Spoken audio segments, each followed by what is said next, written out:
What's up, guys? No fancy intro. We're just keeping this one casual today. Yeah, I'm running late. John McGrath. Yeah, that's what happens when you're trying to squeeze in some garage organization time before the pregame show. How's it going, guys? Just thought I would hop on because I didn't get to it last night, and I've got a couple things prepared. Like we can look at some of the matchups today with the Seahawks and the Vikings, and kind of how where the Seahawks might have an advantage and where maybe they don't have certain advantages. And then I'll take a look at a cool graphic that I found this week for any of those who try to come at you and criticize our beloved Seahawks by saying, well, they haven't beat anybody. They haven't played it. They've had an easy schedule. We'll take a look at dispelling that myth a little bit as well. And then also, I'm going to get on my phone, I'm going to get the other games going so we can keep up with Cleveland Browns, as we thought might happen with that Cleveland Browns defense being really good. If that offense can just be functional enough, they're in a game. The Carolina Panthers were giving the Rams a game for a moment. Seahawks inactives just came out.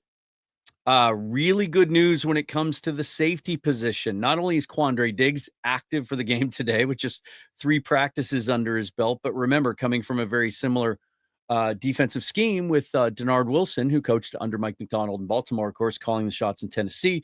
But Ty Okada active for this game. It looked like when he left the game last week with that oblique injury, he might not be available. But I would think if he's active, that he should be able to start the football game. Otherwise, if he's not, usually if a guy doesn't feel good enough to be able to play, then they're not going to activate him just for emergency depth. A Diggs could give him that, right? And then let's see. So here are the inactives. Jalen Milroe, emergency third quarterback. I'm old enough to remember when they used to talk about using Jalen Milroe in sub packages and having him be active on game day. Jake Bobo, inactive. Shaquille Griffin, Cam Akers, inactive, which means that former UW Husky running back Myles Gaskin is active today as the third running back. And then Jared Ivey, Connor O'Toole, and Mason Richmond. So both that would mean both Quentin Bohanna and Brandon Peely are active. Going with the big guys there.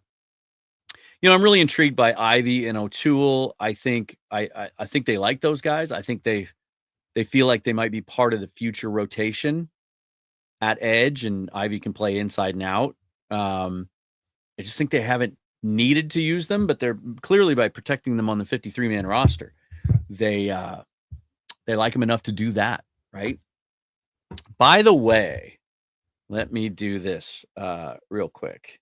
We have finished our first ever Bracket of Boom, which, if you aren't familiar with that is over on the Northwest Forever Patreon, which houses all of my content, Seahawks Forever, Mariners Forever. I know I haven't done a show in 2 weeks with everything going on, but I will this week do some Mariners content.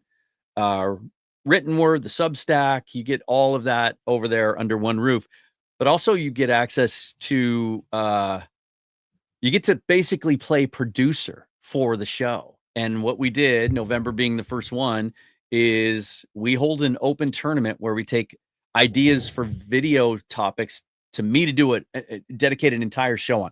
Essentially, it's a viewer's choice situation. We take topics the first week, and then we go semifinals, finals, and this is the winner. Hang on here just a second. First of all, well, let me just do this first. Okay, so this is what it looks like. Bracket of Boom, and this is the topic that won. It's what's going on with Pooh Paul, a.k.a. Chris Paul Jr., rookie linebacker, inside linebacker out of Ole Miss. Was a 5th-round draft pick of the Rams. They tried to sneak him through to the practice squad because they like their depth there, and we've seen that now. We've seen what Nate Landman has become. He's already earned a nice extension from them. But also Sean Dolak, the undrafted free agent that they got out of Buffalo, had such an impressive spring and training camp that they had a little bit of an embarrassment of riches with some young inside linebackers there. So they tried to get Pooh Paul through to the practice squad. The Seahawks claimed him on waivers. He's been on the practice squad all year. So what I'm going to do, I'll do this next week, and I'm going to expand it a little bit, and we're going to talk about just that entire inside linebacker group, because at the beginning of the season, that was a source of a lot of stress, a lot of concern for a lot of us. Just didn't like the depth there, especially when Tyrese Knight had his medical issues and the knee injury in training camp. And now look at it. Look how well Drake Thomas has played. We might be talking about an extension for him. Patrick O'Connell last week looked like he was shot out of a cannon. And Tyrese Knight, now that he's healthy, looks like the player that we thought he was going to be as a rookie. And so I do have some insight into the Chris Paul situation from a very connected source. So we'll talk about that, but also kind of how it fits with the future of the inside linebacker group as we move forward and where he might fit into that. So we'll get into some of that. Just to get you pumped up, though, if you follow me on Twitter at Seahawks Forever, you know that I've been having some fun with Sora, playing around with a couple different AI generators, making some videos, and it's kind of fun. Some of them, I mean, it's hit or miss, man. I don't know if you've played with any of this stuff, but that's what worries me about putting really important tasks in AI. I have learned a lot about ChatGPT over the last few months, and there are things that I use it for to help me organize my day and my daily life and to do some research, but it also sucks at certain things. You cannot trust it with sports stats because it'll pull from weird years and stuff. And then some of the videos turn out like they don't even look like you. Or my buddy and I go back and forth. My buddy Steven, shout out to Steven. If you haven't played around with Sora, how it works is if you are friends with someone else that also has an account on it, you can tag them and make videos with them if they give you permission. So we're just constantly going back and forth and making videos with each other and sending them back and forth. And sometimes they don't look like us at all. And other times it looks like they get confused and merge the two of us. So it looks like if we went into a lab and made a baby. But this one turned out pretty great. And I might even incorporate this into my regular intro for the show. So Go Hawks! Go Hawks! I like the little wink at the end. I didn't even ask for that. I put in a very generic prompt about stomping through the city like Godzilla and saying "Go Hawks" and being very muscular. That's not how it views me. I could only hope. Actually, I wouldn't want to be that jacked, even if I could be. I'd want to be that lean and about half that jacked. I'm working on it. I'm always working on it. Let's see what we got, guys. Osiris, good to see you. Can't help myself from feeling uneasy about our track record with backup quarterbacks. I was at the Giants game, Pete's last season. That hurt. Yeah, so this has come up a lot this week. And, I mean, I get it. You know, the Colt McCoy Giants game, the Colt McCoy Cardinals game, Drew Stanton. Remember that game? These were all important games. You know, the Seahawks really needed to win that Giants game at home to, like, stay in it. Was that the year they missed the playoffs? I think they needed to win that game to really stay in the playoff hunt. That Giants team had absolutely no business even competing with us that day. It was just one of those. I hate to say it because I don't want people to take this as disrespectful. It's just being honest. I mean, I love Pete Carroll. I don't feel like I need to defend my stance on what he meant to this franchise and what he'll always mean and the legend that he is. I mean, to me, he's a Mount Rushmore. But I'm just being honest. And that was a Pete Carroll special. There were times where the Seahawks would just come out absolutely flat and they would look unprepared with a terrible game plan. I remember that was Shane Waldron, right? And I just remember Giants had some dudes on defense, you know, and so it wasn't totally shocking that they could put up a fight, but there was just no adjustment at all. It was such a frustrating game. And then without even looking at the stats, if I remember right, it wasn't like Colt McCoy lit the world on fire. He was just really, really efficient with short passes. Now, the reason I say that, I understand it. You're starting to see the legend already, right? Let me see if there's another photo that I can share from earlier today. Yeah, I want to do this. So let me get back into screen share here. And This was from a piece that Diana Rossini did in the New York Times. Hold on one second. And I'm told by a scout. Oh, it's getting cut off there, isn't it? So with the full, let me just take this away here. I'm told by a scout who liked him in college at New Hampshire. He played 4 years at New Hampshire and then a year at Minnesota. He's one of those older prospects. I think he's 26. I was told by a scout, quote, he's not flashy, but neither was Brock Purdy when he first got tossed into the fire for the 49ers and won the job. It's like you could see as the week went along, it was, oh, hey, J.J. McCarthy came up with some symptoms on the plane. He's entering the concussion protocol. And then by Wednesday, it was like, oh, it looks like Max Brosmer might play. And then by Thursday, I think it was official. Look, I understand the fear and the trepidation of the unknown, and that, you already have Vikings fans saying, that they actually like this guy better than McCarthy. This is the reason they traded Sam Howell, because they liked Max Brosmer so much. Although if they liked him that much earlier in the season, why'd they hand Carson Wentz the starting job? But that's neither here nor there. Sometimes it takes these guys a while, right? You can make the argument that, well, it was too soon. But now you're hearing this. Another thing I saw this week was, in fact, it might have been Kevin O'Connell who said on the record that, like, we liked him after his pro day at Minnesota, and that they actually are the ones that pushed for him to be invited to the combine. And then there was some sort of comment about how we wished we hadn't done that. We regretted that later because then he would have been our little secret. So you're starting to hear this stuff, right? But look, at the end of the day, you go back and you watch the tape. And I went back and watched week 2. I watched every throw he made in that preseason game, and he was efficient, completed 66% of his passes. And I went to week 2. It was against New England, because usually players play most of their starters week 2. And he gets the ball out quick. He's got a nice quick release.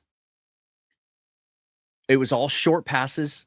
He took a couple of kind of intermediate shots.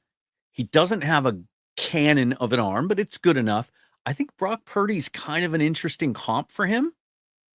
They're about the same size, like 6'1", not the biggest guy in the world, not athletic. You don't expect him to beat you with your feet. So all of those things sound great. Max Brosmer has never in his life faced anything like he's about to face today. Playing at New Hampshire for 4 years, then making the jump to Minnesota. Okay. And he had a nice year for Minnesota. I think he ended up getting invited to the East-West Shrine game. I should have reached out to Adam Emmert from the Seahawkers and see what his, I always love his quarterback evaluations that he does.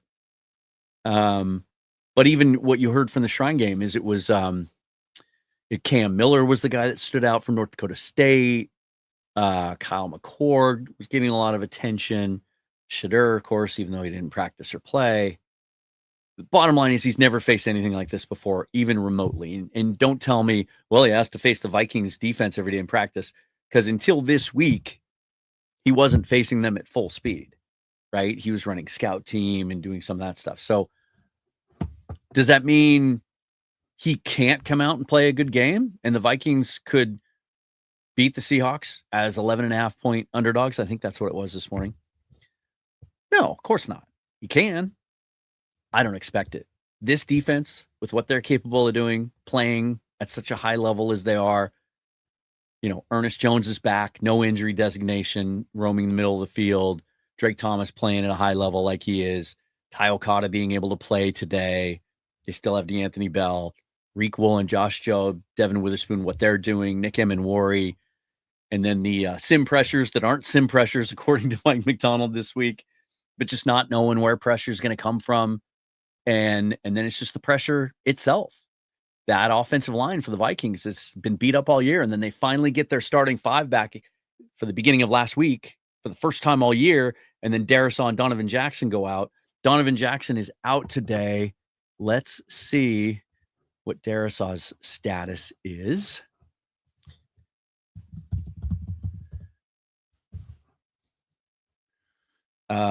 He is out. Wow. So these are the Vikings inactives: J.J. McCarthy, Adam Thielen, Theo Jackson, Christian Darrisaw, Donovan Jackson, Ben Yurosek, Elijah Williams. So their left side of their offensive line out for today. Christian Darrisaw, Donovan Jackson, both out. Ryan Kelly is back playing center. Will Fries is playing right guard, of course. Fries is a guy that figured pretty prominently into the Seahawks offseason news. So Seahawks have that going for them, which is nice, as Bill Murray would say. Shout out to my guys at Fast Fashion Brewing. If you happen to be listening to this or watching it from down in Soto before the game and you have time and you're on First Avenue next to Hooverville across the street from Shellbox Soto, pop in there. Best beers in Seattle. I wouldn't pull your leg on that. Say hi to my buddy Matt Storm. Really, really proud to have those guys as a sponsor. And then let me tell you about this: the Sizzle All the Way sale at Omaha Steaks. Certified USDA steaks, individually cryopacked, delivered to your door in a cold case. Family business. They've been doing this for over 100 years. My family's been eating Omaha steaks since I was this tall. They're great for giving gifts. My brother gifted me with a big case of these a couple of years ago on my birthday. And right now is the best time to do it. If you go to their website right now, omahasteaks.com, 50% off site-wide. Plus, they're going to give you an extra $35 off at checkout if you use the promo code FOREVER. That's at omahasteaks.com. Their Sizzle All the Way sale going on for the next few weeks, 50% off site-wide, $35 off at checkout. Click the link down below and enjoy some steaks. If you're tired of turkey, take a little break. Let me show a couple things here that I had set up. Oh, well, let's watch this Go again. Hawks! Go Hawks! I'm telling you, it makes me want to work out a little bit harder. So this is from Sumer Sports. They do a tremendous job each week putting these out. And I'm going to have to pull it up on my own here so that I can see it in full, because that's too small for me. But there were a couple of things that I thought they do a really nice job here. You see the left side column there as you're looking at it is the Vikings offense versus Seahawks defense. And this is all based on success rate and EPA. And then on the right side column, the Seahawks offense versus Minnesota defense. Red is bad, green is good.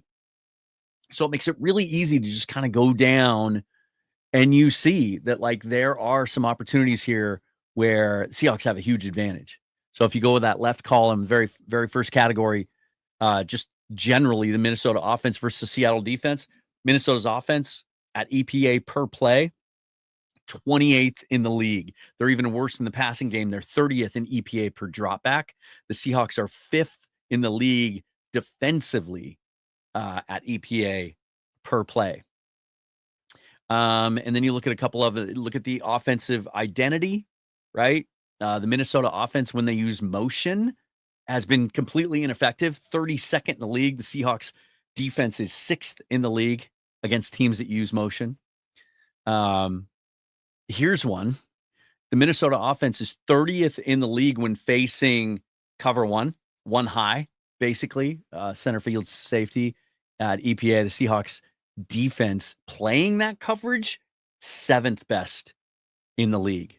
That's a real weakness for the Vikings. And then on the other side, there were a couple of times things look a little more even there. A Minnesota defense is good. Anytime Brian Flores is coordinating your defense, it's pretty good. So you look like just generally, Seattle's offense is 10th in the league at EPA per play. Minnesota's defense is 11th defensively, EPA per play, right? EPA on running plays, the Seahawks are 25th. Vikings are 13th. They're middle of the pack on a lot of stuff, right? They're 12th in success rate. They're 2nd in passing rating over expected. And then here's one that could come into play today. I think this is one of the key to the games. You see all the way to the right there on the very top of that right column, Seahawks offense versus Minnesota defense.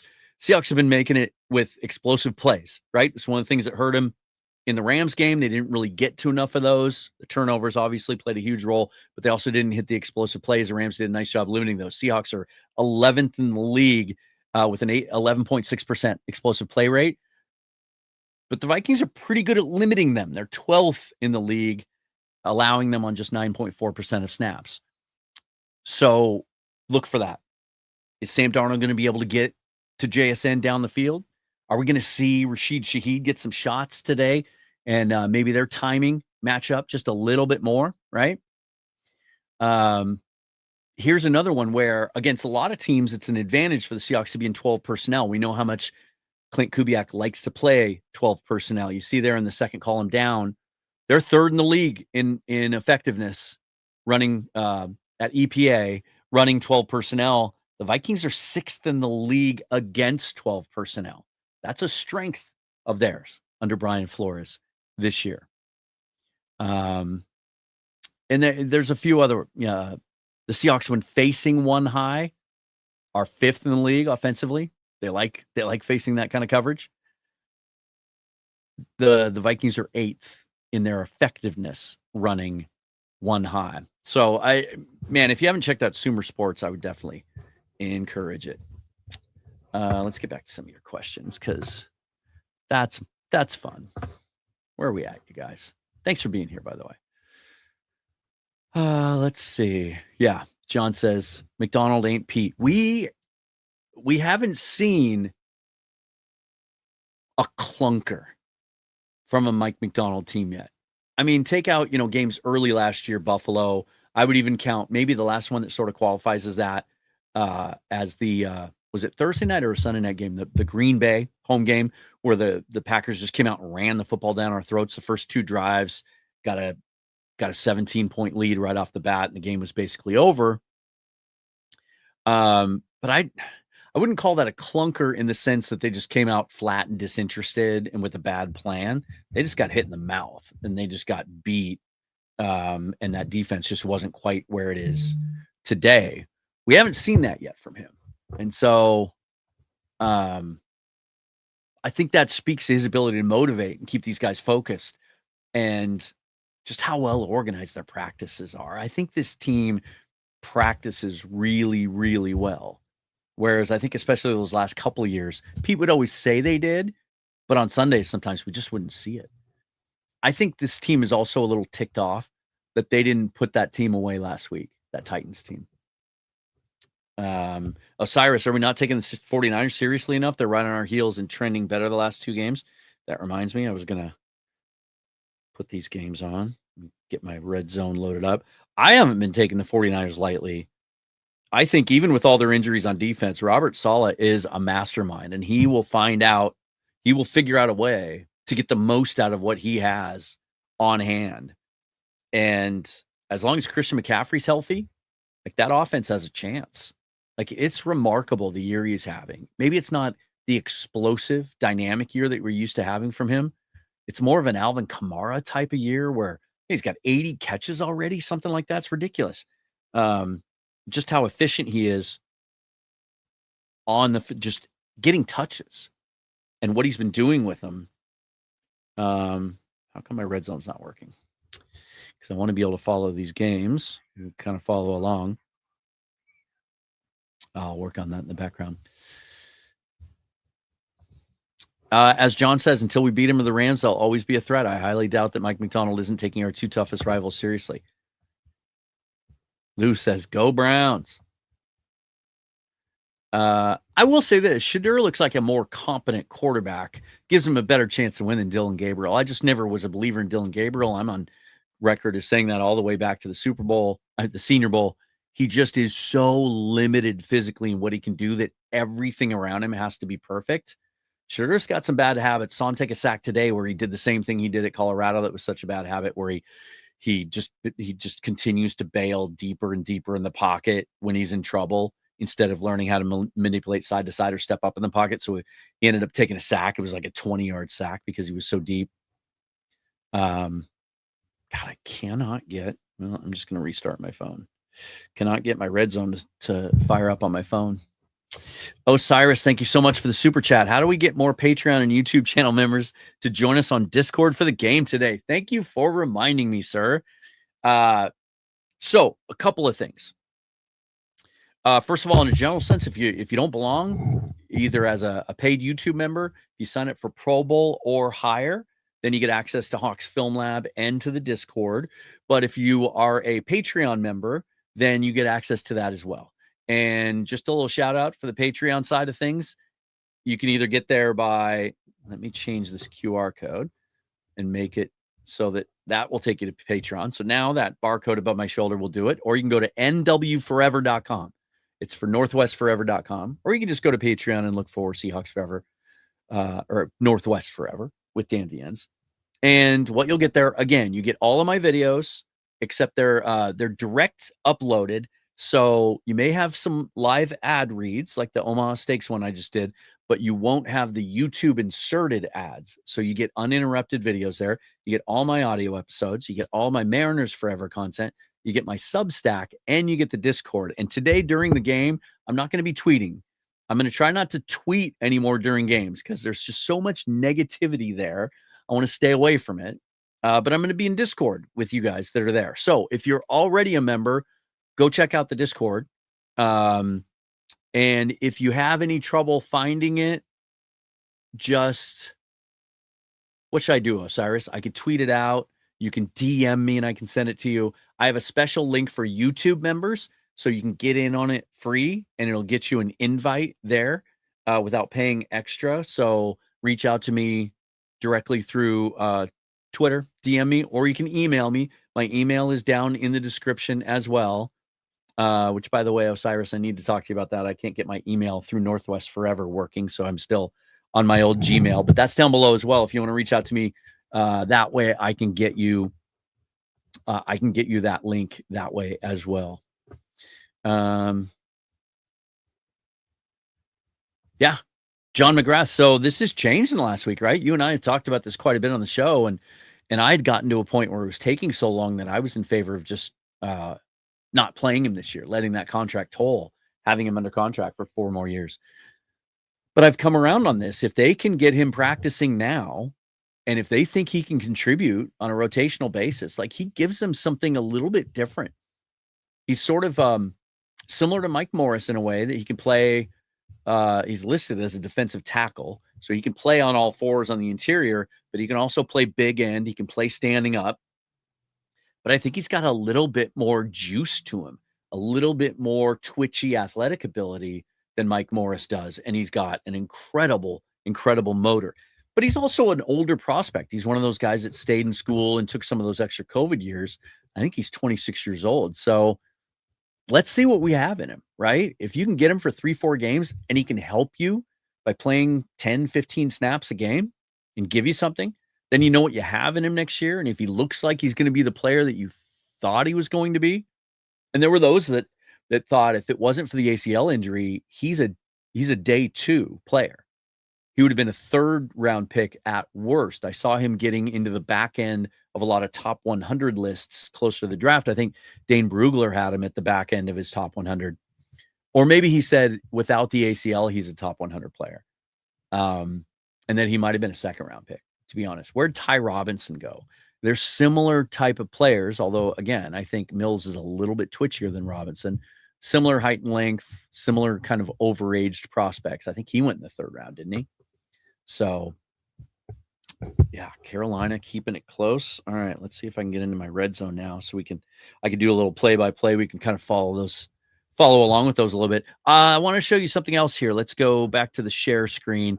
Here's another metric that I saw earlier this week. And I teased this at the top, but this is when we were talking about anytime someone comes to you and says, who have the Seahawks beat? They're a fraud, right? That whole idea. I just hate that word. Anyone who ever tries to tell you any NFL team is a fraud, just don't even get into a debate with them because they don't understand football.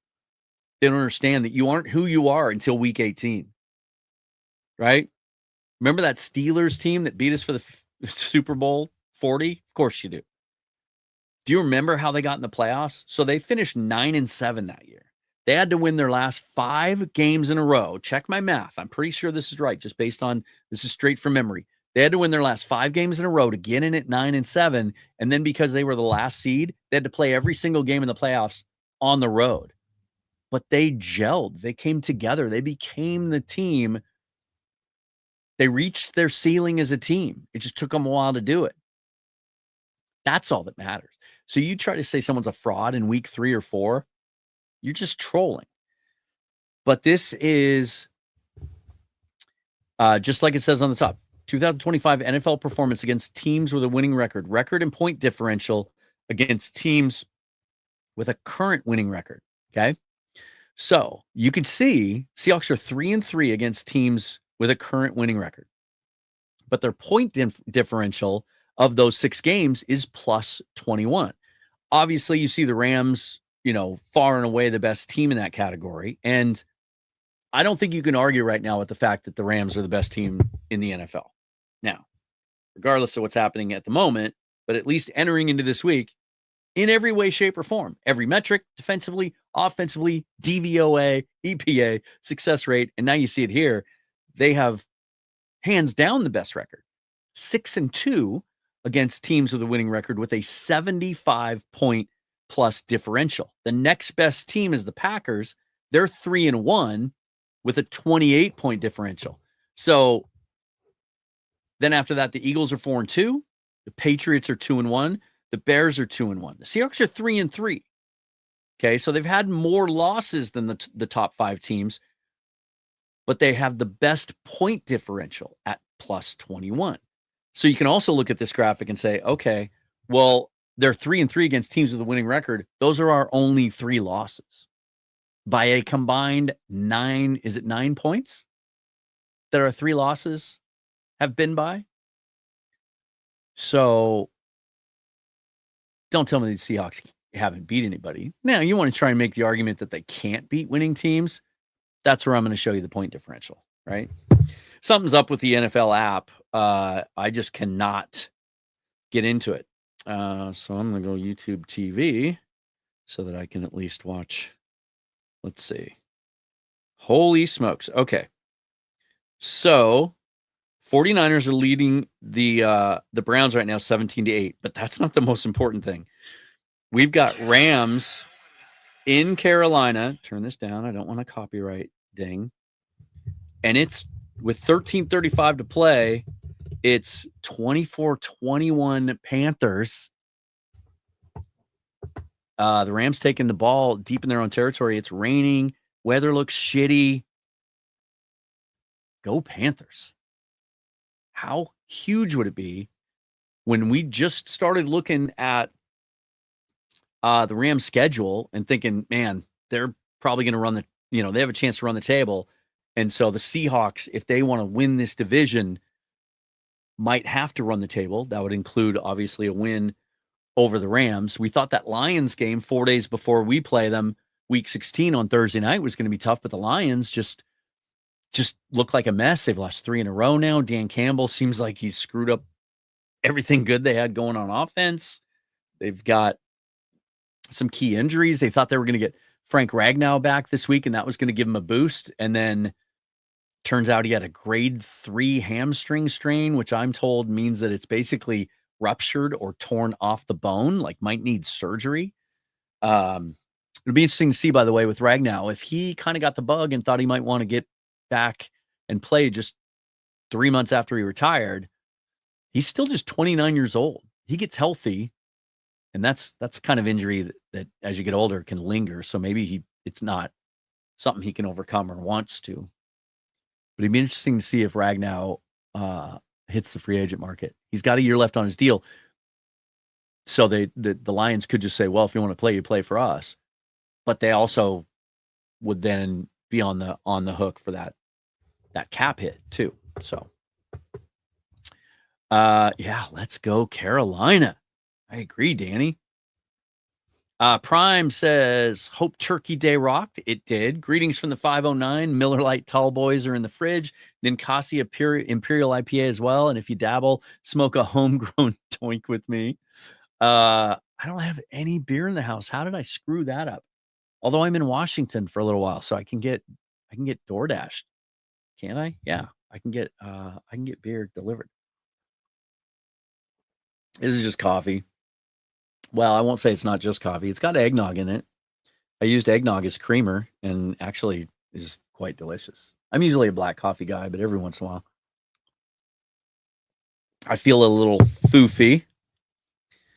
What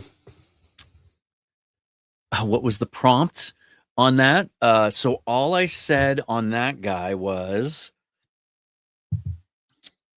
let me see. It was pretty generic. I just said, if you want to try to recreate it, all I said, a giant version of me wearing a Seahawks tank top that's tight and ripped over his massive muscles tramples through downtown Seattle like he's Godzilla yelling "Go Hawks." So that was the prompt for that. I said Godzilla. I was kind of meaning the Hulk, but it turned out perfectly. All right, so we'll kind of turn this into a little bit of a hate watch too. Although, stupid Panthers, first play from scrimmage deep in their own end, and Blake Corum breaks off like a 35-yard run. So now the Rams are at midfield, 12:55 remaining. Here, I'm gonna put this bad boy right here. Figure out my new little setup here. Yeah, there we go. So we'll be keeping an eye on that too. And if anything changes in the 49ers game as well. Damn page. I like that. That's pretty good. Oh, there it is. Martin Todd Smith says you look great coming out of the tunnel. Yeah, I should upload that one too. That was another one I made.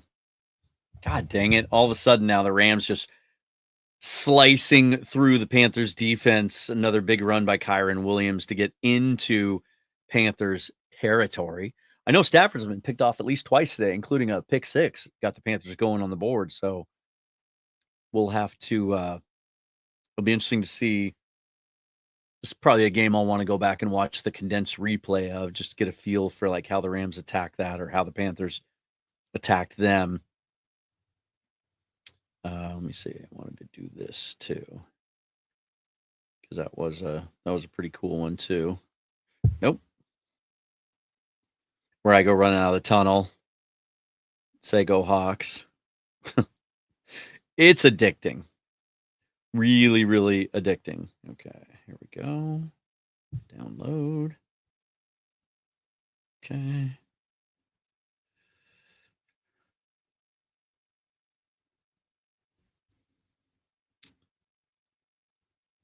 Nope. Don't know where it went. No, that's why. Accidentally downloaded the wrong one. I'm a little surprised that it's able to use as much of the likeness as it does with like the Seahawk uniforms. I know back in my bar managing days, I used to have a regular that was a graphic artist and did some advertising stuff. And we would always joke around about how the pull tab sheets are always like, look very, very similar to certain copyrights, but just not quite there. And there's some law where you just have to keep it within, it has to be within like 75% likeness, or it has to have a 25 to 30% variance. I can't get that one uploaded for some reason. Here's this one though. My saying at the end that I always do. So I went with Ever and always. Go Hawks! It's so creepy. Like it kind of looks like me. I guess it does. But the point Forever and always. Go Hawks! is so like, it's like it's in the script. Now point.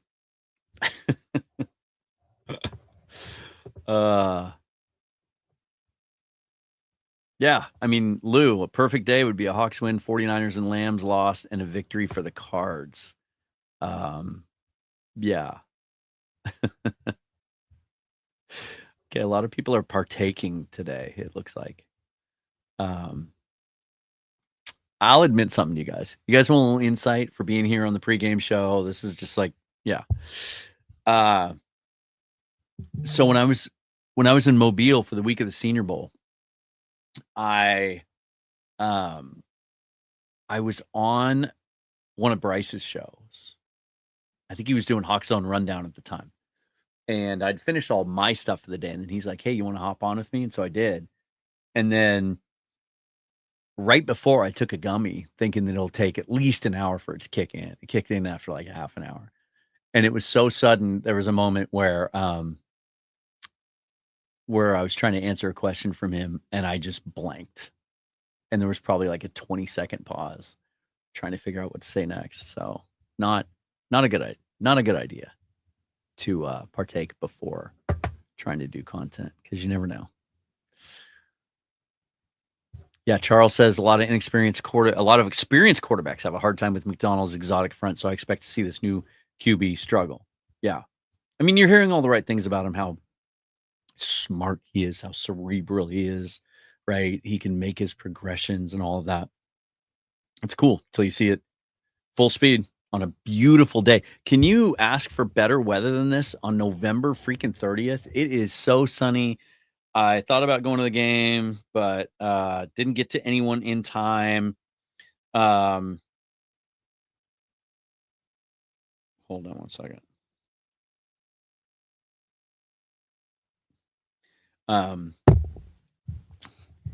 And I just couldn't. Even last check, it was like $120 to get in the door, plus parking, everything else. I'm out in Maple Valley, so I'm like, you know what? I'm just gonna hang out with you guys, watch the game, and then react to it afterwards, right?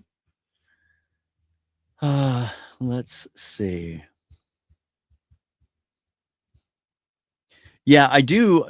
John, there's some talk in here about how JJ McCarthy wasn't playing well, and that's true. And like, if you know me, I was a big McCarthy fan through the draft process, and I haven't changed my mind just because he's struggled. And you shouldn't either. You should all know enough about the history of quarterback development to know that you can't make snap judgments like that. Now, unfortunately, teams are.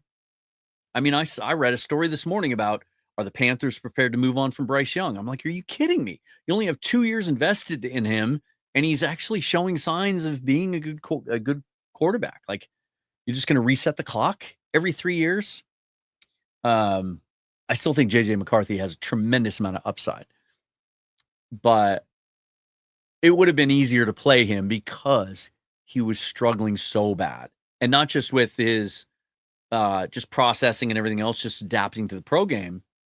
Remember, this guy was one of the youngest prospects in the draft when he came out. Still just 22 years old, but also because he was just really inaccurate. Like, his mechanics are a mess right now. And so he's literally throwing the ball to the other team. Brosmer's probably going to be a lot more risk averse, a lot more careful. It's going to be a lot of short underneath stuff. I think it's going to lead to a lot of 3 and outs. I really do. If the Seahawks don't turn the ball over, play a clean game, it's going to be really, really tough for the Vikings to stay in this one into the second half, I would say. Kevin O'Connell will have a good plan early. He'll have a good script. Expect Brosmer to come out and complete a bunch of short passes, because O'Connell's going to make sure he's one of those coaches that he's only going to give his quarterback as much as he can handle. What works for you? What do you like? What do you feel comfortable with right now? That'll be most of the call sheet. They even said this week he's going to run a version of the Minnesota Vikings offense. It's going to be dumbed down quite a bit, which, hindsight being 2020, maybe they should have done a little bit more of that for McCarthy. Maybe they put too much on his plate. D-line should feast today. Let's get some turnovers and sacks. I like that. Dan Smash. Best Hawks channel. Greetings from Brazil. Thank you. Appreciate that. Enrique. Vienzilla. Danzilla would work too, right?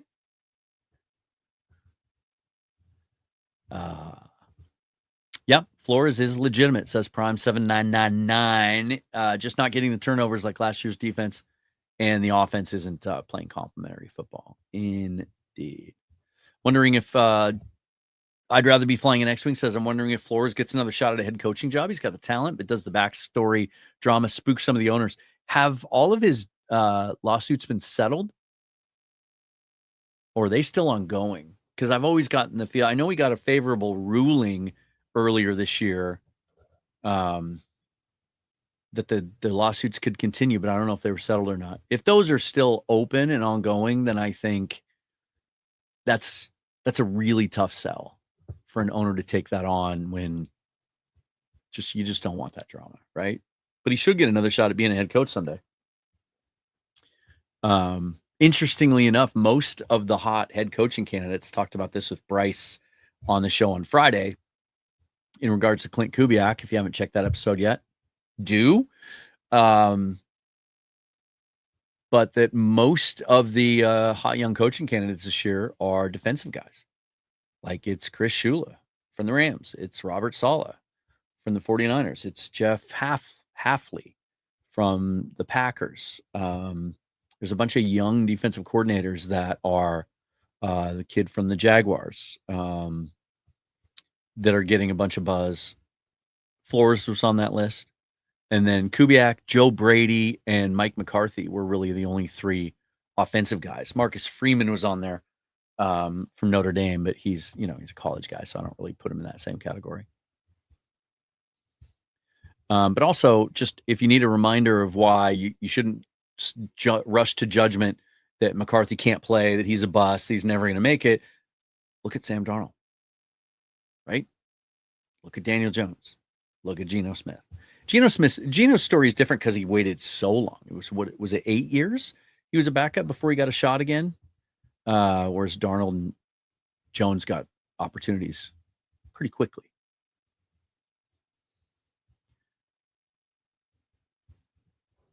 Okay, yeah. Osiris answering my question from earlier. DMs are best. Patreon members already have the link in their private messages, so go there if you haven't checked it out yet. And get on Discord because that's where we're going to hang out and chat about the game today. Mr. Pink says it's a trap game. Brosmer will give Vikings juice today. So definition of a trap game is you're looking past a game because you have an important one on the horizon. Traveling to Atlanta next week does not fit the other part of that definition. But also the Seahawks aren't going to take this team lightly. That defense is legitimate enough, and they know it.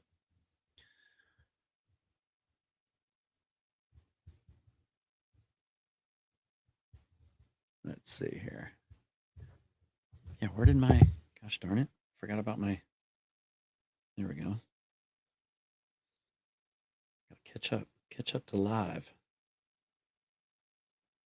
Come on. Where are we at? Rams score? Yep, 28-24. God, they give up what was that, a 96-yard drive? Oh, Panthers just kicked a field goal to take the lead again. No, they scored a touchdown. Holy crap, they answered. There's 6.5 minutes left now. So it's Bryce Young to Tet McMillan for a long touchdown. Beat the Rams over the top. 6:34 remaining. Panthers have a 3-point lead. This has turned into a hate watch party. Go Panthers. I wish I had my regular mixer. I could play all sorts of... Let's see what StreamYard has here for sound effects.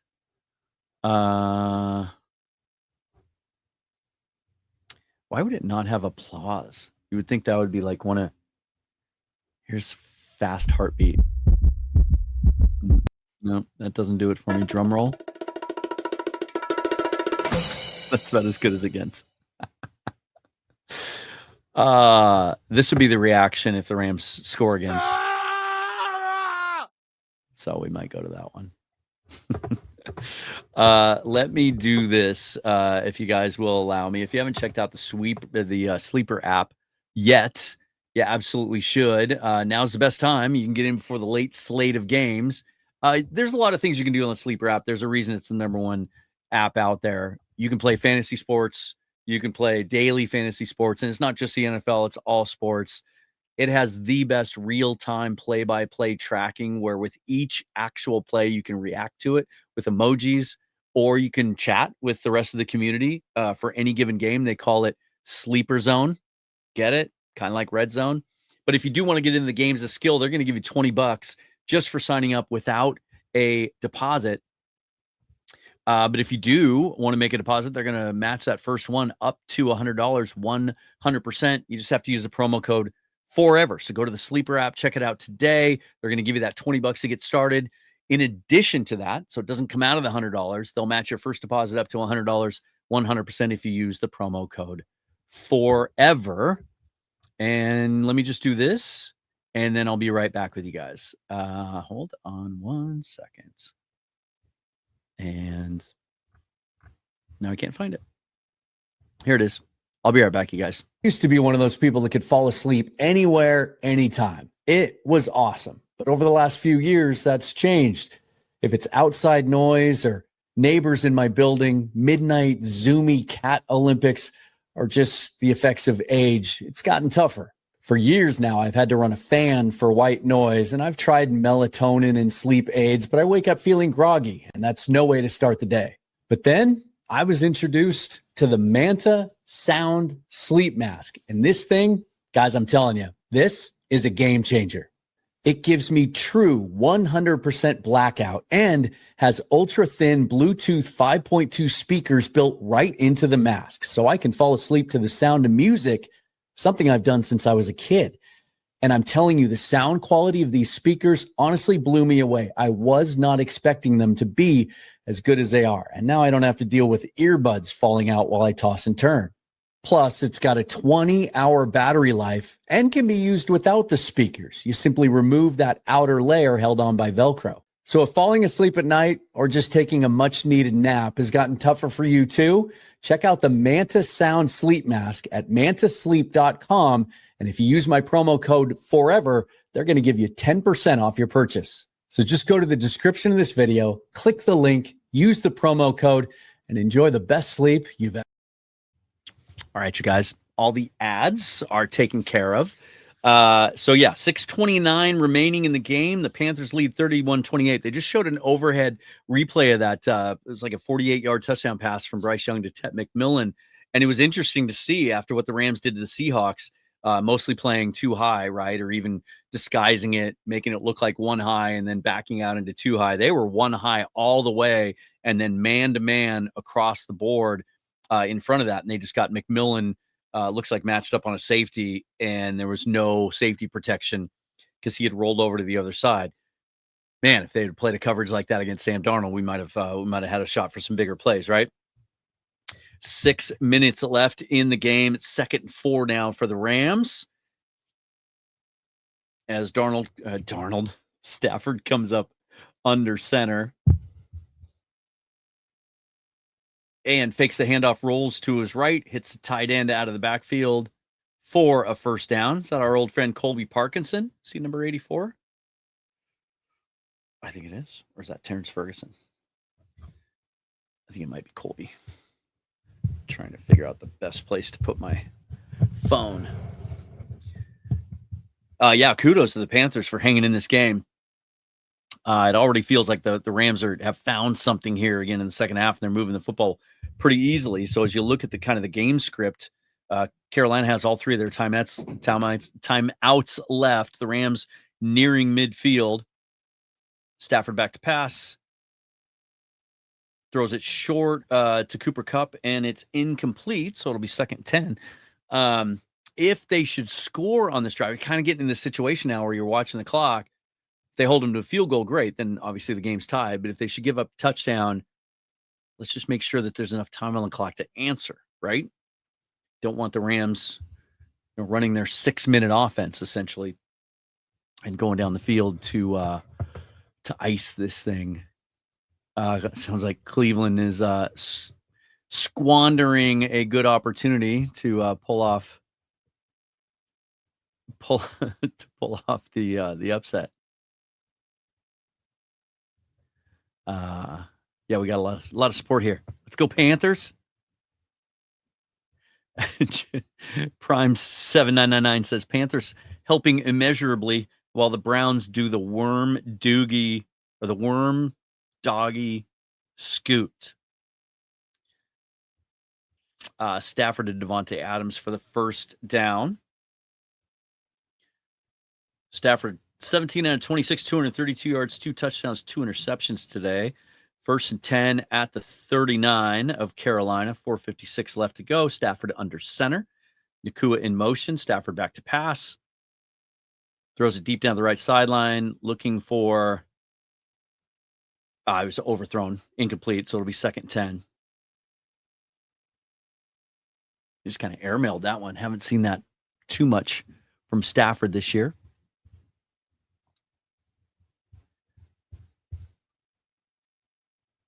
Yeah, John says Mike McDonald doesn't do trap games. Yeah, Mike Jackson was the guy with the pick six. That's right. Good call, helping out his own team. Thanks, Brendan. 2nd and 10 from the Panthers 39. Stafford and shotgun. Play clock down to 2 seconds. Gets the snap off, hands it to Blake Corum. Gets to the 35. It will bring up 3rd and 6. This is a big one. They're on the edge of field goal range. 3rd and 6. 4:35 left to play. Rams trailing the Panthers 31-28. This has become a play-by-play hay watch. I like it. Oh, and I got some sun coming in the window. Okay. A little bit of a weird lighting situation. Don't care. 3rd and 6. Stafford and shotgun. Ball on the 35-yard line of the Panthers. Rams trailing by 3. Stafford back to pass. Looks short for Nakua. 1st down. I was defended well, but Nakua, as he always does with the contested catch, he's so damn strong. Hauls that in. He was hit right as the ball was delivered. So a 1st down for the Rams. Man, that's what makes Nakua so tough to defend. JSN is like this too. Like, even when you think he's defended, they just both have a gift for body control and knowing exactly kind of how to use their body to shield the defender. And then they're so strong at the catch point. So 4:02 left now. 1st and 10 from the 22. Hand to Kyron Williams. He is slammed down by Ransom. Was that Lathan Ransom, the ex-Ohio State safety? I liked him in the draft last year. 3-yard gain, 4-yard gain. Excellent tackle. Yeah, 4-yard gain, 2nd and 6 now. 3:33, and the clock is ticking. Rams have 2 timeouts remaining. Panthers have all 3 of theirs. 2nd and 6 from the 18-yard line of Carolina. Stafford under center, hands the ball to Williams. He is tackled down after a 2-yard gain. So another big 3rd down play for the Panthers. Rams easily in field goal range now.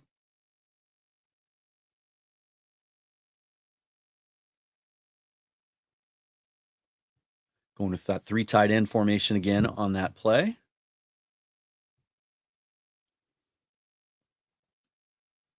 So again, game reset. Clock is at 2:48 and ticking.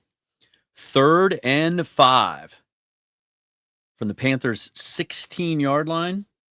Let's call it the 17-yard line. Stafford in shotgun. Rams trailing by 3, and that's going to be a false start. Left tackle moved early. That's going to make it a 3rd and 10 for the Rams now. Big 3rd down for the Panthers and their defense here. Let's go, Dave Canales. I don't even know who their defensive coordinator is.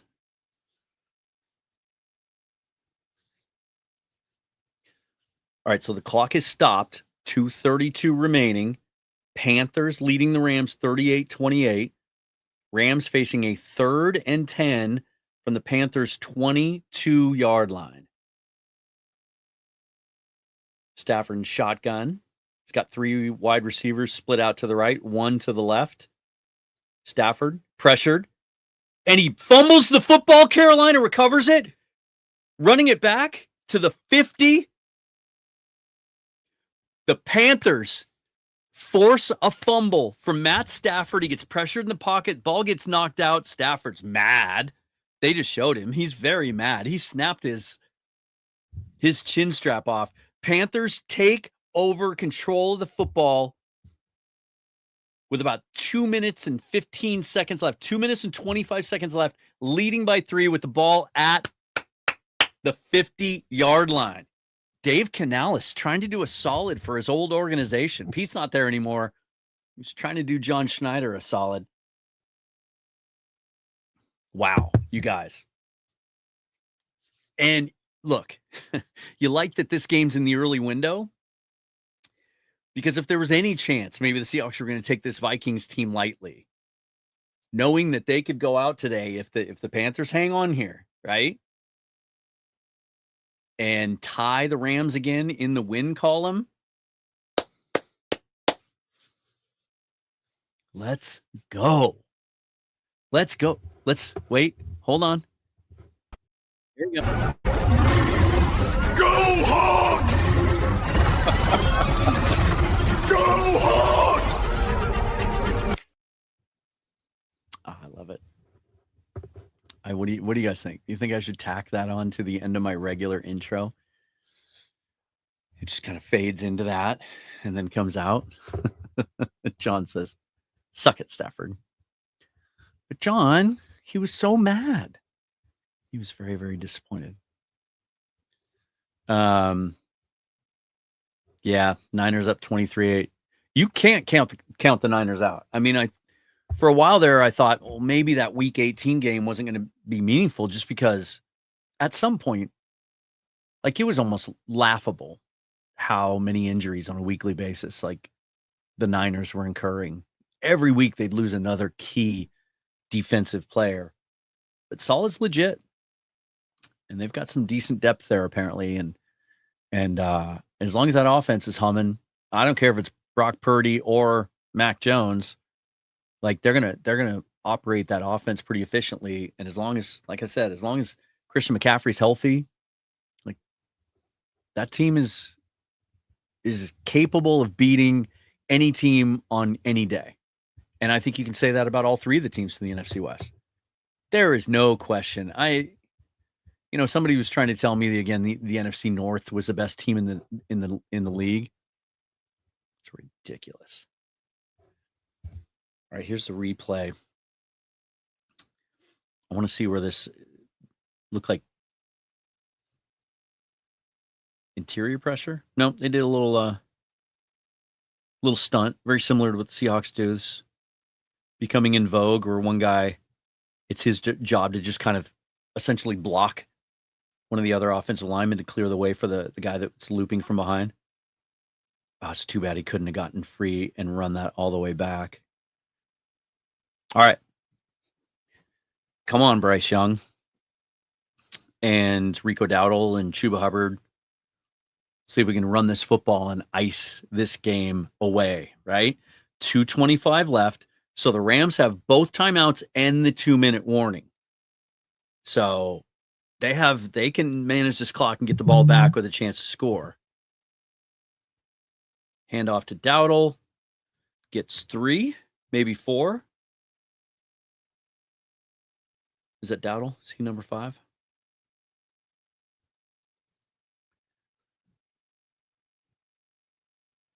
Trying to do play-by-play for a team that I don't have the numbers recognized. Yeah. Dan Mad, Hawks smash. If they beat the Rams for us, we'll beat the Falcons for them next week. Yeah, buddy. Run that clock, Panthers. Let's go.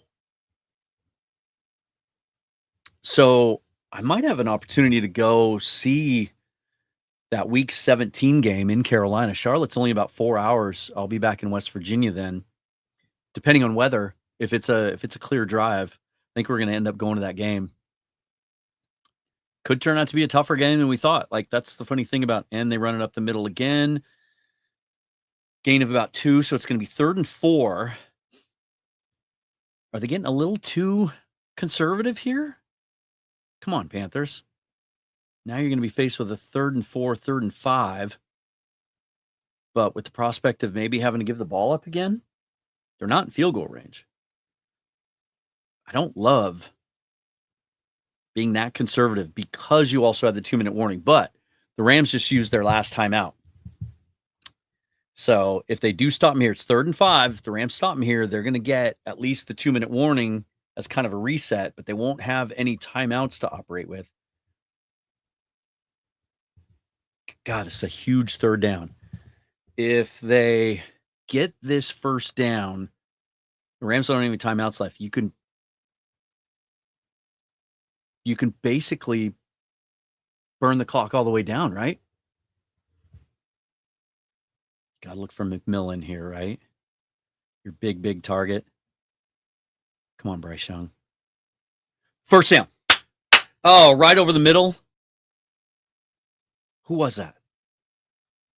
Panthers with a first down. So it's going to wind down now to the 2-minute warning.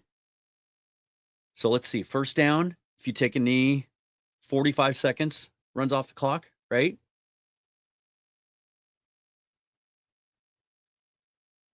No, it'd be 25. Wait a minute. That was just wide open right over the middle. It was Jalen Coker. Excellent job by Bryce Young. Just very calmly found him over the middle.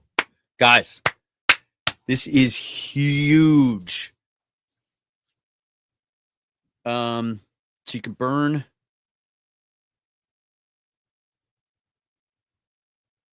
See, run the ball coming out of the 2-minute warning. 25 seconds. You get down to 1:15. I'm not capable of doing the math. But we're going to celebrate this together. Let's go, Panthers. We were not expecting this. I thought that the Browns were going to give the Niners a really tough game and might have a chance to upset them there. I thought maybe there was a chance for the Panthers because they've had some clunkers this year, but they've played really well at times too. I just thought that Rams team was flying so high. It just goes to show you, man. I've been saying this all year. It is a week-to-week league. It doesn't matter as much how good, I'm doing air quotes, but how objectively good you think any given team is. It's who plays the best on Sunday. That's all that matters. And so I had this debate with someone last week. They're like, Seahawks aren't a contender. I'm like, they can beat any team in the league on any Sunday. Any team. So can the Rams. So those are the teams that are contenders because it's just about who shows up and executes and plays the best. I mean, are the Chicago Bears the best team in the NFC? They have 9 wins. I don't believe that, but they're capable of beating any team on any weekend if they play well, and they've played better than their opponents 9 times. Like that, I may be oversimplifying it, but that's how I look at this.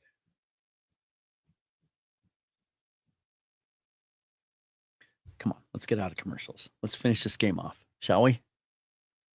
Huge, potentially huge. I don't know what's exactly going on in the Browns game, but it sounds like they are doing some shit. Rampancy, how you doing, man?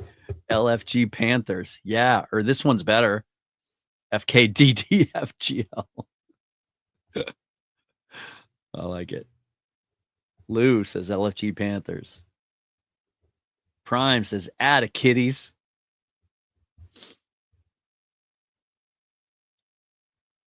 They're taking a knee. They're in victory formation. Oh, they just showed Sean McVay on the sideline, and he's pouting. He was like this. He's very sad. Sean McVay is very, very sad.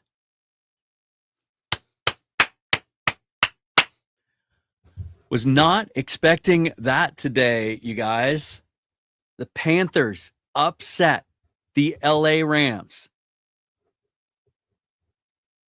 Lane Kiffin officially takes the LSU job. I guess we saw that coming. Victory formation again. So this is going to drop the Rams to 9-3. Meanwhile, Carolina improves to 7-6 on the year. So the Rams will be tied with the Bears for the best record in the NFC at 9-3, but the Seahawks can join them with a win today to get to 9-3 as well. It'd be a 3-way tie in the NFC at 9-3. And now that Week 16 game takes on even more importance. And now there are scenarios where the Seahawks could win the division without running the table. But I would imagine it'll be interesting now after this weekend, if the Seahawks take care of business today, to get into some of the playoff simulators and see if the tiebreakers now swing in our favor a little bit, where if we did finish with the same record as the Rams, if we would win the tiebreakers. Yep, here we go. Reed, go Hawks. Heck yeah, time to take care of biz. Hawks win, Lambs defeat. Perfect day. Not perfect day would have been if the Browns could have helped us out too. Martin Todd Smith, Rams going down. Let's effing go Hawks. Osiris says, see you guys in Discord. Go Hawks. Looks like Tampa Bay leading the Cardinals by 3. Let's go. Let me just check in on. Yeah. 2:15 left. Browns have the ball, but it's 26-8. So the 49ers are going to win. And so they're going to improve to 9-4. God, that's so weird how they have such a late bye. Man, this game's going to come down to week 18. It is indeed. Oh, that is a gift that I did not expect to get today. The Rams losing to the Panthers.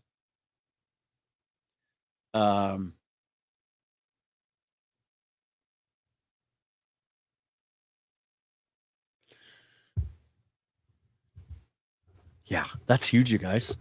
You feel just a little bit better about where the Seahawks stand? Pretty cool, right? Yeah, let's check in with the rest of the scoreboard here. Brock Purdy, 16 out of 29 for 168 and a touchdown today. Just kind of a game management type day for him. Jaguars blowing out the Titans. Texans beating the Colts. So I was going to say this earlier. When you look ahead to the schedule, things look differently as you progress through the year, right? Some of the games that you thought were going to be easy aren't. You look ahead to that Carolina game now, week 17. Traveling back there, not going to be as easy as we thought. The Falcons game is kind of switched week to week. There was a period of time this year where I thought, okay, they might be a little bit more legitimate than I thought. That might be a tough road trip, but now they're kind of in shambles. But that Houston win, that if we don't turn the ball over 3 times, like we won that game comfortably, and they were coming off a bye, and yet since then, I mean, they've been the best defense in the league, and the offense has been just good enough. So they lead the Colts 20-16 with 2 minutes left. The Colts have the ball on, they're driving, but they need a touchdown to win it. Falcons are beating a bad Jets team today, 24-17, so they're going to improve to 5-7. And then Cardinals have the ball deep in their own territory with just 58 seconds left, though, trailing by 3 against the Buccaneers. Did Baker play in that game? Let's see. He's so tough. Yeah, he's such a badass. 18 out of 28, 194 yards and a touchdown with like a dislocated left shoulder. That is. But they're getting healthier. They got Godwin, Ibuka. It sounds like they might get McMillan back soon. Irving played today. But let me check in on that Houston game.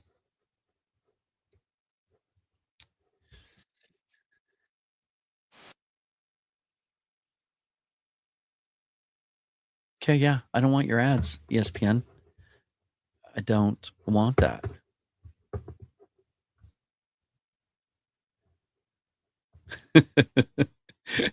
Max says, sorry I'm late. What kind of questions have been asked? All of them. But we mostly just hate watched the Rams losing to the Panthers for the last 20, 25 minutes. Should we be scared of the Panthers when we play them? We talked about that a little bit. There's not a team in the NFL that scares me. It's just whether you show up and play well that day. Panthers have shown now they're capable of beating a good team. They have a couple of quality wins. Yeah, you see the Beast Mode jersey, courtesy of the folks at Dove. By the way, they don't even pay me for this. They just sent that to me as a gift. And then some of his he's got like a line of beast mode. You just got. I've got his body wash and his deodorant, but they sent me that. It's like a game jersey. That's like a legitimate game jersey that he signed. It was way more than I expected from them. Yeah, don't know what's going on there. Oh no. X-Wing says, can we get a welfare check on Jake Ellenbogen? Hey, Jake has been one of the biggest believers in the Seahawks.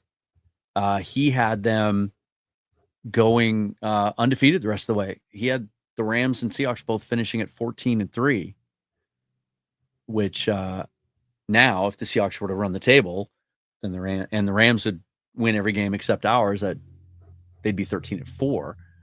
So he had the Rams winning every game except the Seahawks rematch. So Jake sees, he knows a good team when he sees it.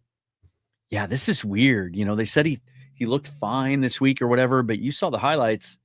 He's got like multiple broken bones in that leg. And he did not look like he could put like full weight on it. So did he make it all the way through the game? I don't want to pull ESPN up again or I'll get all right, guys, I am going to sign off so I can get ready and get another cup of coffee and get ready for this game. But I'll be right back here afterwards. In fact, it'll be this same link. I think I can use this same studio, but I'll post something a little bit later. And we'll do live post-game reaction shortly after the game. All right? So we'll see you guys there. Go Hawks. Let's do one more here. Let's finish with this. Go Hawks! Go Hawks! And then we'll finish with my regular saying. Okay. Forever and always. Go Hawks! It's so cheesy, but I'm going to go out with that. All right. Thanks, you guys. We'll see you after the game. All right. Go Hawks.